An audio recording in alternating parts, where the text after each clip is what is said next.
तोतो चान के साथ बड़ी दुर्घटना घटी।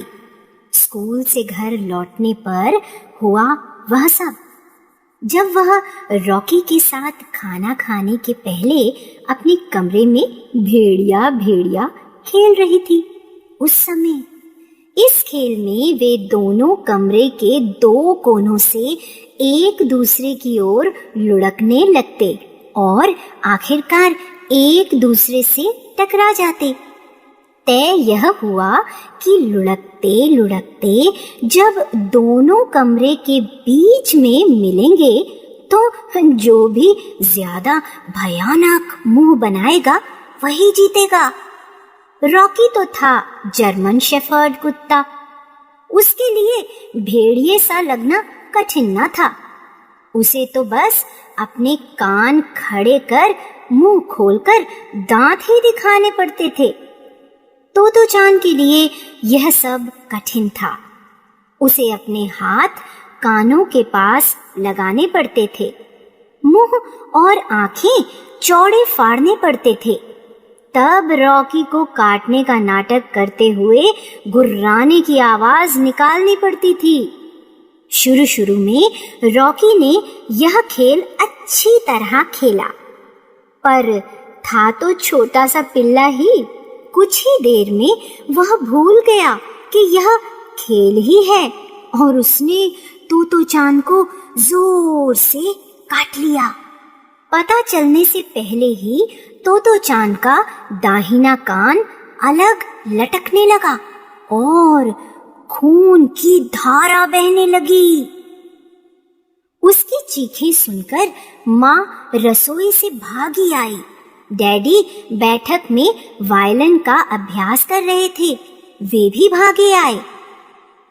तोतो चान को उस समय केवल एक ही चिंता सता रही थी, अगर माँ डैडी इतना नाराज हो गए कि रॉकी को घर से निकाल दिया या किसी को दे दिया तो वह क्या करेगी। अपना दायां कान पकड़े वह बार बार कहने लगी, रॉकी को मत डांटना, रॉकी को मत डांटना। तोतो चान चीखती ही रही, नहीं नहीं, मुझे दर्द नहीं हो रहा है, रॉकी से गुस्सा मत होना, उससे नाराज मत होना। माँ डैडी को पहले तोतो चान को आश्वासन देना पड़ा कि वे रॉकी से नाराज नहीं होंगे। तब कहीं जाकर उसने अपना हाथ कान पर से हटाया। डैडी अपनी नन्ही बिटिया को उठाए डॉक्टर के घर की ओर भागे। डॉक्टर ने टांके लगाकर कान वापस जगह पर सिल दिया। तोतो चान सिर से कान तक पट्टी बांधे घर लौटी। वह रॉकी को जल्दी से जल्दी बता देना चाहती थी कि अब सब कुछ ठीक है, कोई भी उसे डांटेगा नहीं। पर रॉकी कहीं मिला ही नहीं। तोतो चान अब खूब रोई। डॉक्टर के पास भी वह रोई नहीं थी, पर अब उसके आंसू थमते ही न थे। वह रोते रोते ही रॉकी को पुकारने लगी, रॉकी, रॉकी, तुम कहाँ हो। कई बार पुकारने के बाद रॉकी धीरे से सोफे के पीछे से निकला। आंसुओं से भीगा उसका चेहरा मुस्कान से खिल उठा। तोतो चान के पास पहुंचकर रॉकी ने पट्टियों के बीच से झांकते उसके सही सलामत कान को धीमे से चाटा।